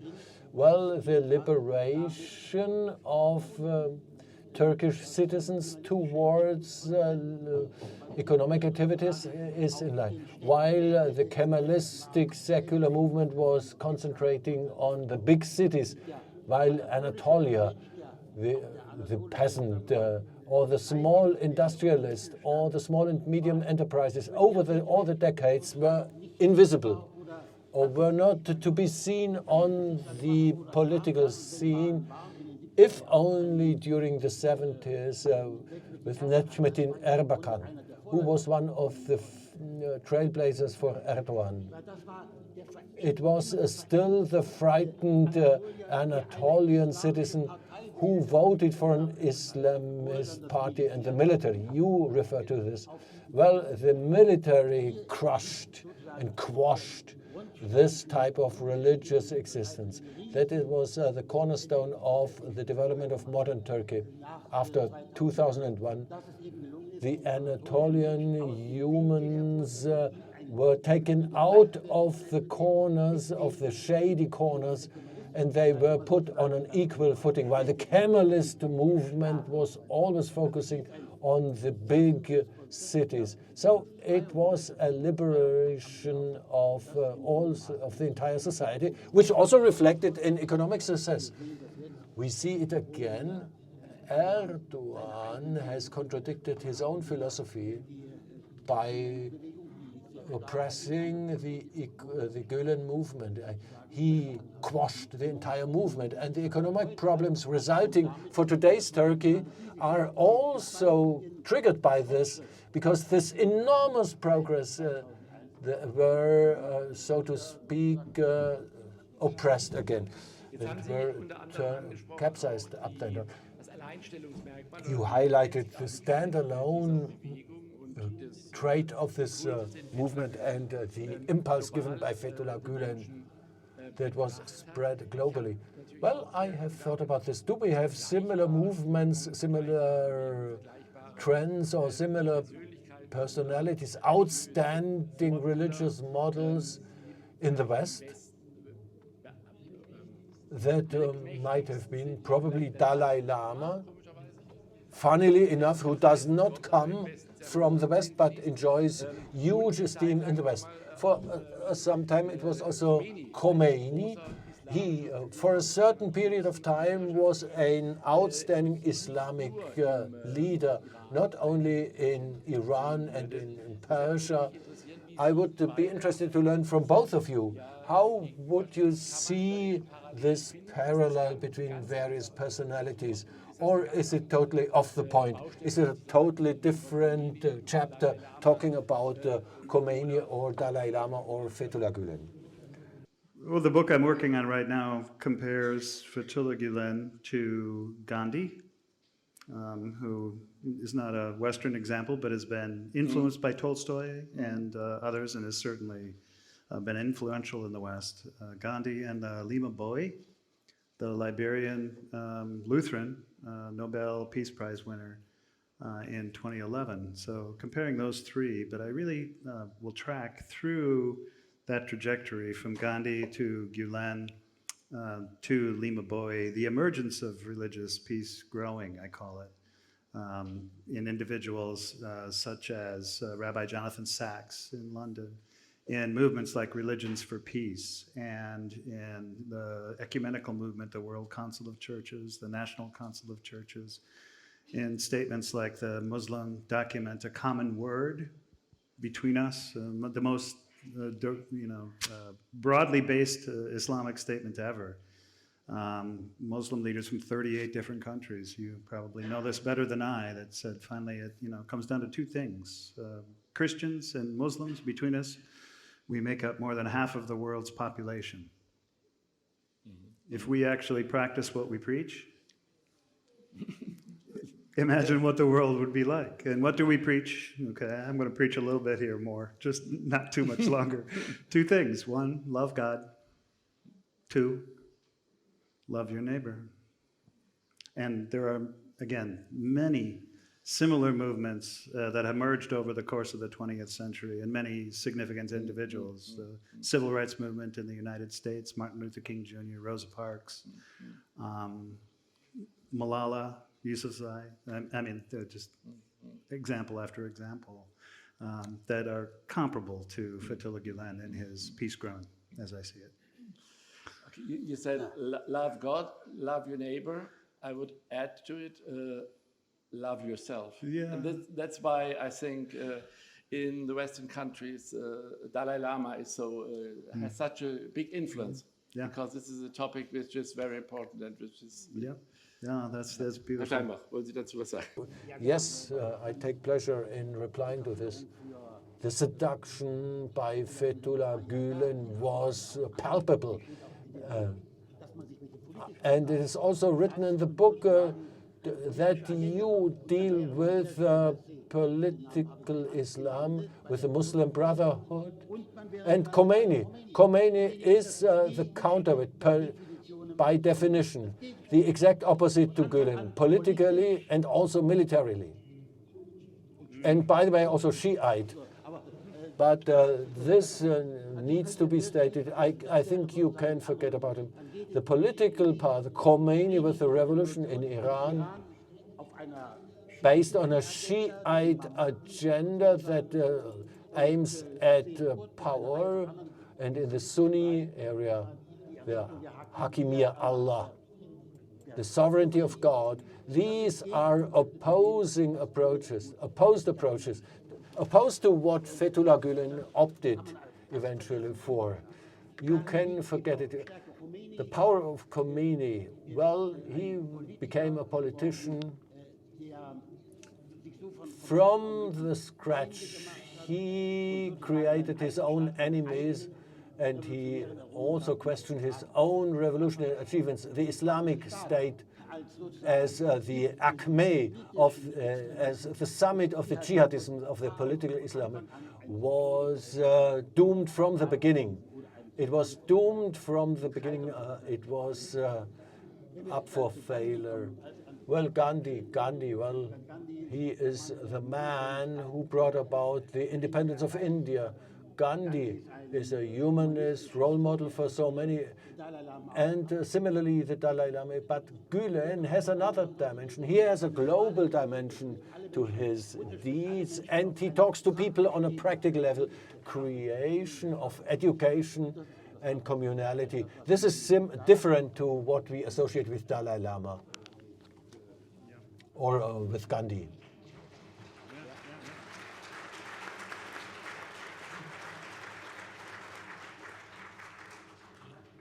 Well, thank you very much for this insight. I would now ask Mr. Pahl, you state your book is a critical biography. Now, today, you uttered little criticism about this man. Could you please also tell us 2 or 3 critical elements or first glimpses of something that has not gone so well? Yeah, the first critical thing that has evolved in Hizmet and continues to do so is the transparency. So because Mr. Gülen was under threat and was imprisoned repeatedly, he developed, and the movement developed habits of not being completely upfront about things. They had to, as we discovered. Even that did not protect them in Turkey from the closure of their businesses and seizure of assets and so forth. But that to me is one of the things that has been a problem. What is the hierarchy? Who are the abis and ablas who are responsible in the different regions, the brothers and sisters, and what is their relationship to each other, and how does that get negotiated? All of that is somewhat opaque still down to today, and that includes, his role as inspiration and in consultation with individuals. A second is the role of women. He has been consistently an advocate for full education for women and full participation by women in all aspects of civil society. The movement, however,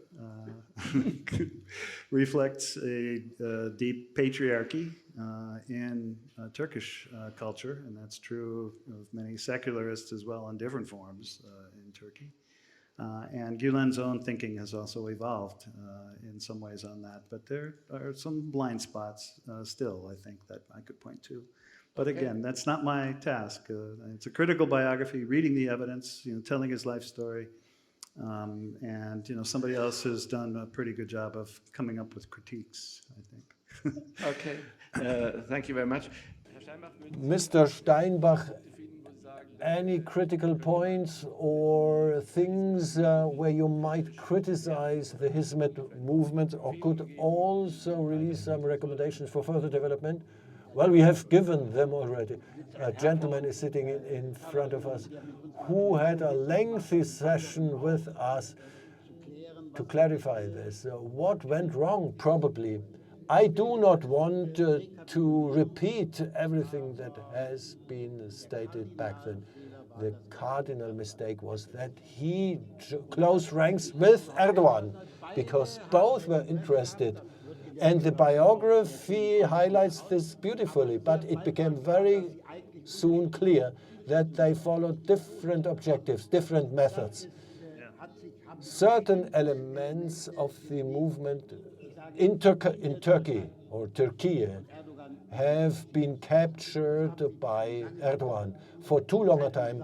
Zaman, this newspaper, supported for too long a time Erdogan. Much earlier should they have broken away, so they became caught up in a trap that was placed by Erdogan in December 2013.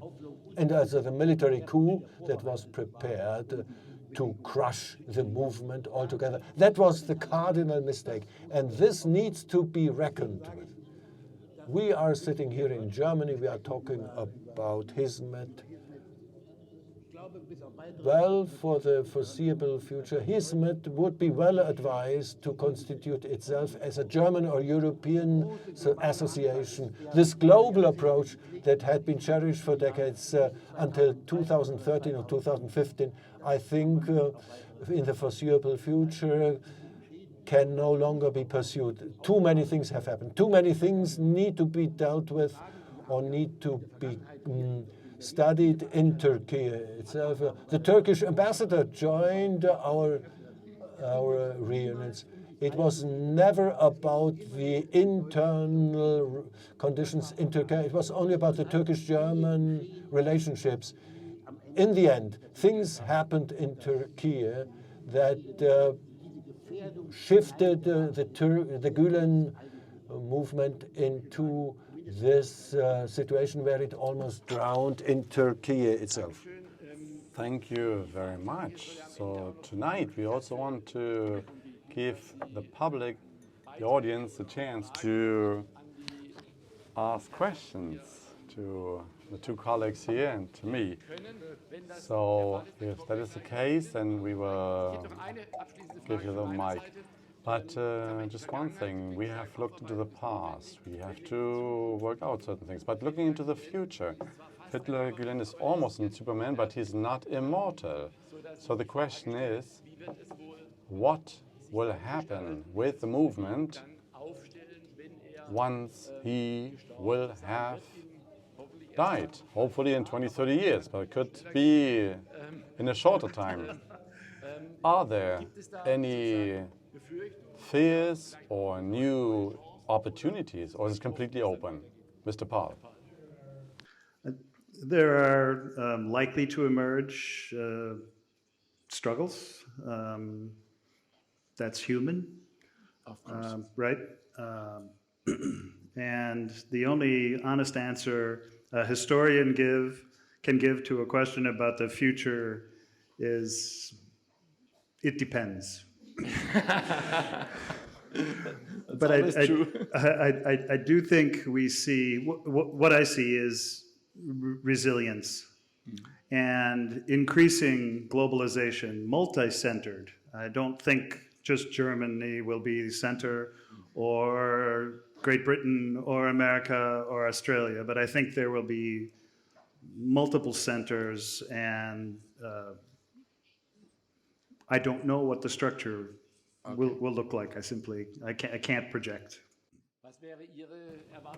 And your expectations regarding the future? As I said, the movement will get established as a civil society movement, and independently from the leader, it will be able to survive. But these need to be forces that are generated in society, also in Germany, for example. But we can't really say that here at the front. The people who are involved have to decide it. Okay, so what are we going to do about the audience? I'm just going around. Where was the question?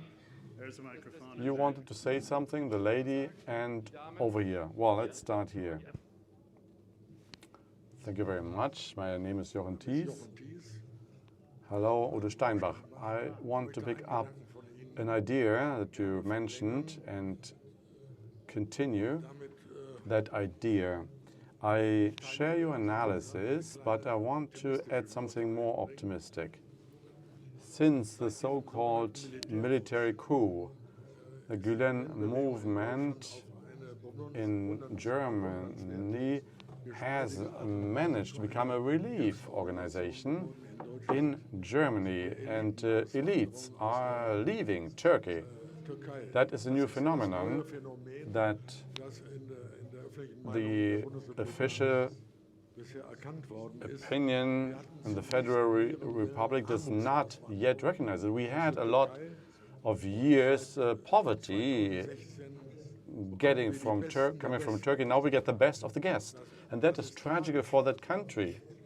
But for Germany, it is an incredible benefit which happens almost invisibly. And I'm not talking about dozens of people. We are talking about a number of maybe 10,000 people in the meantime. And the other idea that I have in connection with this horrible earthquake catastrophe in Turkey, where is the great national gesture of Germany vis-à-vis the country that we have entertained a friendship for hundreds of years? What I see is that the Turks still feel that old friendship. We should not forget, we were military allies. And in Turkey, they feel that much stronger. And also German Turks, the third, fourth generation that we have in the Federal Republic. And I see that we are willing to do big demonstrations, but where is this standing up, showing we stand on your side, we suffer together with you, and we come out together?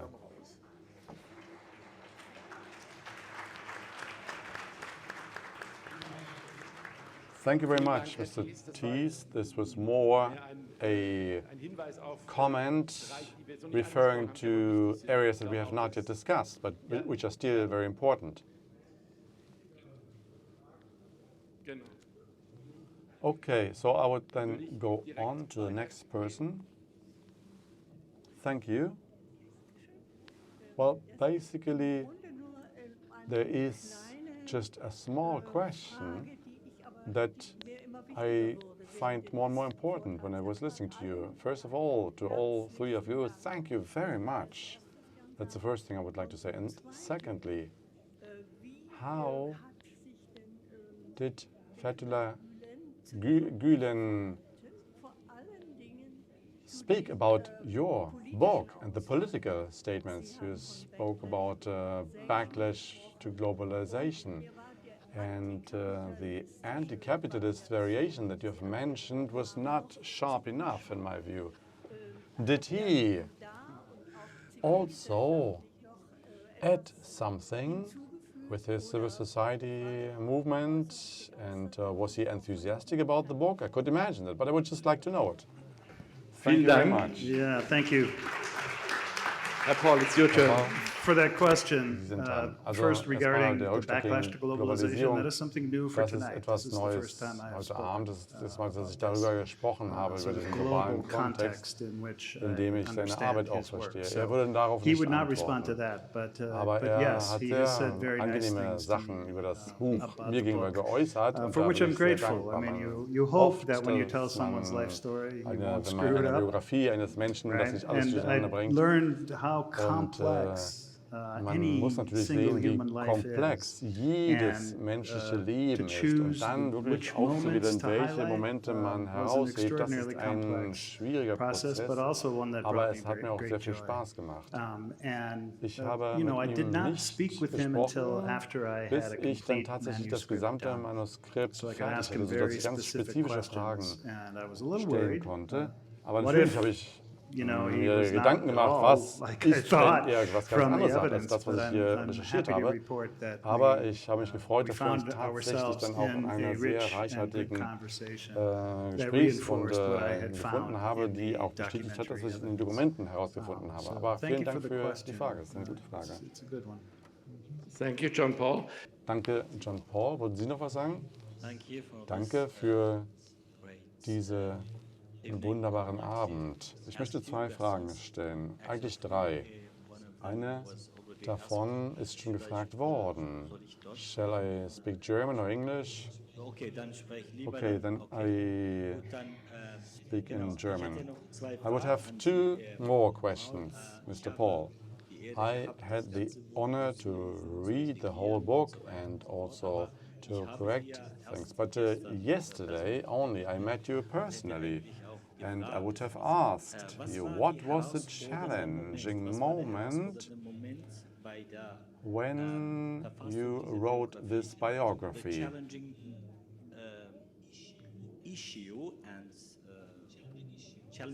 Der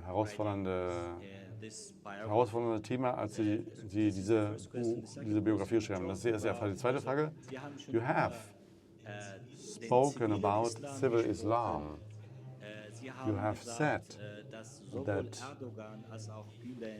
Erdogan and Gülen start from Islam, although they have completely different practices and teachings that they implement. Do you think that the concept of Gülen could be a hope for Muslim communities? Thank you.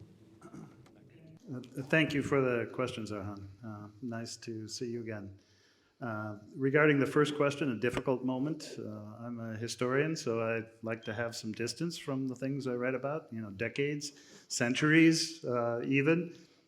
And so writing about the most recent events in Turkey was extraordinarily difficult to navigate because I don't have access to the archives, I don't have access to the official documents, and the reporting was so different coming from Turkey. So finding my way through that political thicket was a real challenge for me.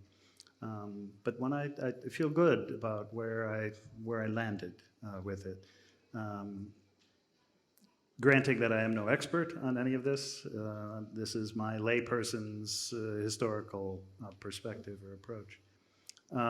Regarding civil Islam, yes, of course I see this as hopeful. Again, I'm not a scholar of Islam, so I can't make the kind of comparisons that my colleague here could do, but it is my hope that the kind of teaching that Fethullah Gülen has offered and that the Hizmet movement represents is a leaven that can enhance all of Islam as it can throughout the globe. As the doctor said, whatever culture where people of Hizmet land now, they're getting the best of the best. Thank you very much. So there's one comment or question, and I think that will be then the end. You might also want to ask a question, my neighbor. I will give you the floor afterwards. I want to introduce myself. I'm the director of a primary school. All the time we talked about a person who is an imam, a preacher, who dedicated his life to Islam. Could people one day that look how Muslims live, could these people possibly also be dangerous? Did you ever have that suspicion that these people could be dangerous? Yeah. Of course, yeah. I mean, I was educated at the University of Chicago by people like Paul Ricoeur, where the hermeneutics of suspicion is in the water. So I'm always looking for, okay, where's the trouble? Where are the problems? What are the challenges and dangers? But I think it's pretty evident historically that the danger for me does not lie from people in Hizmet, right? I mean, the danger is for all of us, is from these religious nationalists, these people with authoritarian, dictatorial ambitions who misuse religion for political purposes. So I'm willing to take that risk, to trust, and while also maintaining my critical scrutiny of all evidence. But it's a good question. Yeah, thank you. Thank you very much. We just said another question, but now there's another question of this lady, so I will pass back the mic. I have a very short, but maybe not so easy question. Are there any possibilities to evaluate how broad the followers of the Gülen movement is outside Turkey? Is it a very small minority, or is it really a bigger number, a considerable bigger number? Thank you very much. I can't answer this question, honestly. I can do some guessing. Mr. Thies as well. You might do so as well. Mr. Steinbach as well. So, Mr. Thies, you start with his conclusions. The before the military coup, I think it was 180,000 in the Federal Republic of Germany. Thank you. Mr. Steinbach, do you also have a guess? I think it is also not necessary that we guess. The movement is at the beginning. We don't need to torture ourselves thinking how many live in Central Africa or in Africa. The movement has to refocus. And I would say, looking at history, movements are linked to a preacher and leave with a preacher. Some things remain. Literature, Neredusi passed it on to Fethullah Gülen. It remains literature. But the movement goes on. And I think in the case of Fethullah Gülen, it will be the case. At some point, he will pass on, but the spirit will remain vivid. Let's look at Turkey. Mr. Erdogan is not going to win the elections. AKP is not going to win the election. That doesn't mean that there is new space for Hizmet immediately. Not at all. Those who look at Turkey knows what Erdogan left behind. A completely polarized country in every sense.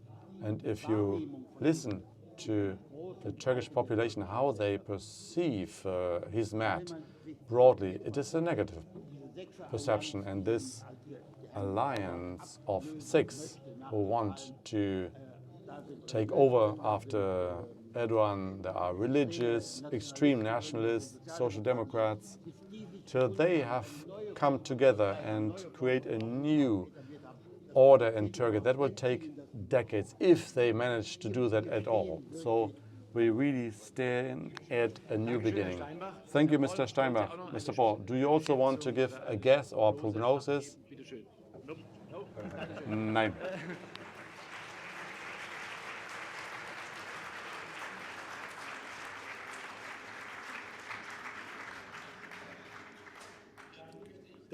So with this, we come to the end. I would like to say thank you to all of you for following us in our discussion and the presentation. Thank you very much to both of my colleagues for this wonderful presentation and the interesting perspectives that you presented. I would like to say thank you to all the organizing team. It is represented by a woman, fortunately. 3 persons have already stood up. Thank you very much for organizing this evening, for inviting us today to Berlin. Thank you very much.